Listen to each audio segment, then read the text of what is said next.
ayadoo kala sooc lahayn inaan u hambalyeeyo dadka reer galmudug iyo dadka Soomaaliyeed. galmudug waxaa degan oo wax ku leh 4 marka waan u wada hambalyeynayaa runtii waxyaalaha wanaagsan oo in la isugu hambalyeeyo mudan weeye. waxaana rabaa inaanan ilaawin salaanta caawa waxaa dhadhan u yeelaya munaasabadan meelo badan bay ka dhacaysaa. caasimadda galmudug baa ka mid ah, magaalooyin reer galmudugaa ka mid ah, dal iyo dibad baa ka mid ah, caasimadda muqdisho ka mid ah. laakiin waxaa dhadhan u yeelaya caawa munaasabadan dadka fadhiya mug iyo miisaanka leh ee isugu jira labada maamul ee dariska oo raalli isla ah oo inay farxadda iskala qayb galaan oo farxadda u wada dabaaldegaan markay xagga ka dhacayso iyo markay halkan ka dhacayso intaba ayaa dhadhanka gaarka ah oo munaasabadan leedahay caawa ee ku leedahay. waa mahadsantihiin saaxiibadan Puntland naga soo booqday gudoomiyaha gobolka, gudoomiyaha maama Caasho Geelle oo asaasiyaashii ka mid ah runtii nabadda iyo hawsha halkan nabadda ka jirta gobolka mudugna budhig iyo asaas u ah iyo khiyaarta kale kala duwan ayaan halkan waxaan leeyahay aad iyo aad baa u mahadsantihiin. runtii waxaan rabaa inaan gudbiyo fariin ka timid madaxtooyada Puntland intaan meesha fadhiyay oo madaxweynaha Puntland uu yiri hambalyaha laga gaarsiiyo reer galmudug, hambalyaha laga gaarsiiyo. waxaan rabaa laba arrimood oo kaliya maadaama xilli dambe la joogo inaan hadalkayga ku soo koobo anoo u mahadcelinaya maamulka degmada iyo qabanqaabiyaashii munaasabadan weyn iyo gabdhahan iyo wiilashan quruxda badan ee halkan fadhiya. dhammaantiin waa mahadsantiin. labada arrimood waxay tahay nabadda weeye. mid waa nabadda gobolkan iyo carqaladiya ku ah anoo dee horumarkan aniga laba sano ka hor bay ahayd baan u malaynaya markii dagaalka al-shabaabka aan kula jirnay. waxaan ka soo qayb galay markii koowaad May 2020 gudoomiyihii gobolka mudug ee Puntland Allah u naxariistee dabakariix oo ay dileen khawaarijta. munaasabad weyn baa meesha maamaxaawo lagu qabanayay oo baroordiiqa anoo galmudug wasiirka ahaan ka qayb galay. waxaa lagu casuumay 120 oday, hal oday baa ka yimid. waa xasuustaa hal oday keliya ayaa ka yimid, inta kale shabaab bay ka baqayeen. labada dhinacna way ahaayeen odayaashu. waxaan ku faraxsanahay caawa in dhallinyaradan tirada badan iyo dadka reer mudug oo dhan ay dareemeen cadawgoodii oo caawa ay leeyihiin khawaarijta hoos halala diriraso. sidaas ma aan khawaarijta maxaad tirahdeen? ha dhacaan insha allahu tacaala bishaan gudaheeda ilaa adiga muddo bila waxaa lagu soo afjari doonaa meelaha ay uga sugan yihiin, degmooyinka ay uga sugan yihiin, galgaduud iyo qaybaha ay mudug uga sugan yihiin. insha allah muddo bilaha lagu soo gabagabaynayaa. waxaan rabnaa fariinta kaloo aan wadno halkaan aan u nimid dabaaldega ka sokow waxay tahay intaan iyo inta ka dambaysaba furimaha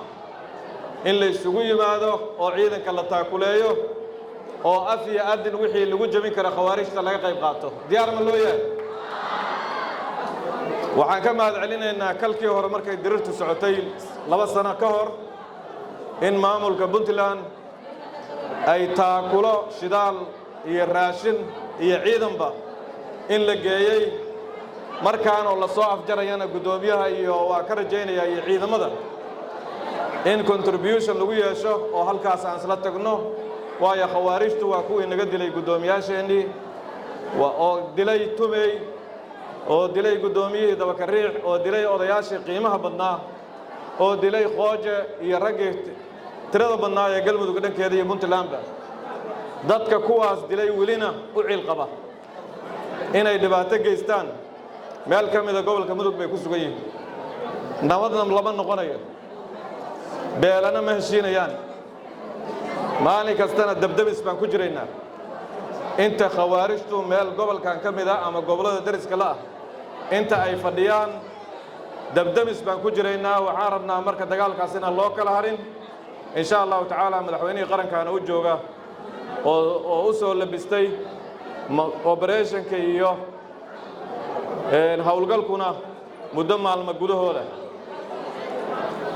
maalmo gudahoodu bilowmi doonaa agaga kala duwan oo dhan ka bilowmi doonaa runtii ciidamada qarankana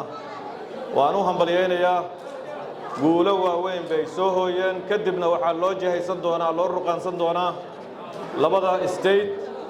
oo South West iyo Jubbaland in iyadana laga xoreeyo oo aan aaminsannahay inay hadday sii joogaanna weli dhibaatadooda inay sii joogayso ma ahan kaliya mudug iyo galmudug iyo hirshabeelle laakiin Soomaaliya oo dhan in laga nadiifiyo kadibna buuraha galgala iyo meelaha ay hadda Puntland ka carqaladeeyaan kooxaha Daacishta iyo Al-Shabaab waxaan rabaa inaan ku soo gunaanado nabadda arrinta nabadda maalmahan waxaa la sheegayay weliba galabta xitaa waxbaa la sheegayay in dhacdooyin aan aaminsanahay in kooxaha khawaarijtu ay ku lug leeyihiin oo aysan ka marnayn oo markii loo dhaqaaqo xagga kuwa weli u haysta lacag badanna way haystaan beelaha dhexdoodana fidnay kula dhex jiraan ilmo yaryar oo la dilay waa maqlaysaan maalin dhaweyd boqolkiiba boqol baan aaminsanahay inay khawaarijtu ay ku lug lahaayeen dhacdooyinka maanta galabta dhacday kuwa kaloo horay ka horreeyey oo goldogoba guddoomiyuhu ka hadlayo goldogoba agteeda ka dhacay kuwa dhankan kale ka dhacay bariga dhammaan dhacdooyinkaasi xiriir bay wada leeyihiin weligayna waa sheegi jiray wixii dad iskaga kaaya dhintoo dhan wixii dad labadan deegaan isaga dhintay cadow aan la ogeyn oo Al-Shabaab ah abaabulaya wayna sheegeenba hadda kuwii la qabtay maalin dhaweyd dadka ay dileen oo dhan bay sheegeen laakiin waxaan u haysanaa odayaasheennuna bulshadeennuna u haysatay beelaha halkan degan waqooyiga iyo koonfurta gaalkacyo degan inay ka dhaxaysaan loo haysta nabaddaas waxaan rabnaa in laga ilaaliyo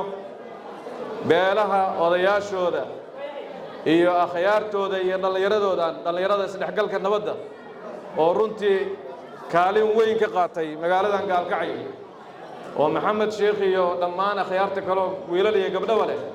waxaan rabnaa in lagu baxo meelaha weli wax ku dambeeyaan oo halkaas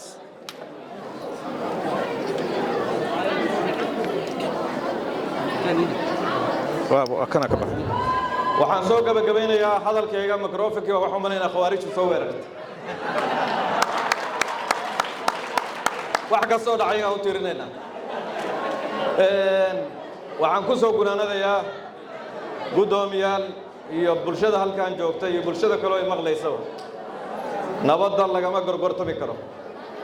nabadda wiil yar oo aarsidoona oo beenaala ah oo maaragtay aan qabiil u danaynayn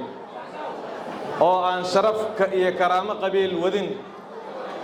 aan iska qabanno magacyadoodana name and shame waa inaan sheegnaa magacyada qofka wax dila waa in sawirradooda haddii la hayo la soo dejiyaa waa inuu adduunka ku ceebaysnaadaa waa in lagu leebalgareeyo inuu khawaarijta lala dirirayo oo kale yahay aad iyo aad dadka reer mudug horumar bay gaareen waagii zuuga iyo waa sheegay horena waa u sheegay dekedaa la gaaray horumar weyn baa magaaladan iyo mudug oo dhan ka socda waxaan rabnaa oo caaway anugu halkaan aanu imid anoo dhuusamareeb ka imid oo kaga qaybgeli karay fariinta aan wada waxay tahay na quruxda aan leenahay nabaddaan noo yeesho nabadda aan ilaalsanno qabiilkuna qurxin maayo qabyaaladuna qurxin mayso qabyaaladda guryihii burbursanaa qabyaaladdu dadkii barakacayay qabyaaladdu maaragtay dhimasho iyo dhaawac wixiina gaaray ayayna soo gaarsiisay laakiin nabaddu waxayna gaarsiisay horumarkan waxayna gaarsiisay labiska iyo quruxdan waxayna gaarsiisay caawa cabsilaan in la wada dabaaldego waxaan ku soo gunaanadayaa reer galmudugna leeyahay runtii meel fiican bay joogtaa hadda waxaa ka dhiman geedi socodkii waxaa ka dhiman ceelbuur iyo galhareeri 4 degmaa la haystay iyo 5 baa la haystay 3 ka mid ah waa la xoreeyey 2 ka mid ah hartay iyo meelo yar yar oo kooban waxaan rajaynaynaa maalmaha labadaas hartayna inay soo gabagaboodo taasoo la macno ah dhanka koonfureed ee Puntland xuduudii galmudug ay la lahayd waa safe ayay ka tahay khawaarijta ilaa qof jilib laga soo wax mooyaane oo weli u haysta khawaarijta inay nool yihiin waxaan ku soo gunaanadayaa aad iyo aad baa u mahadsantiin midnimada iyo isku duubnida iyo ciidamada amniga dhammaantood waan bogaadinayaa waxaan kaloo leenahay nabad aad iyo aad baan u mahadsantiin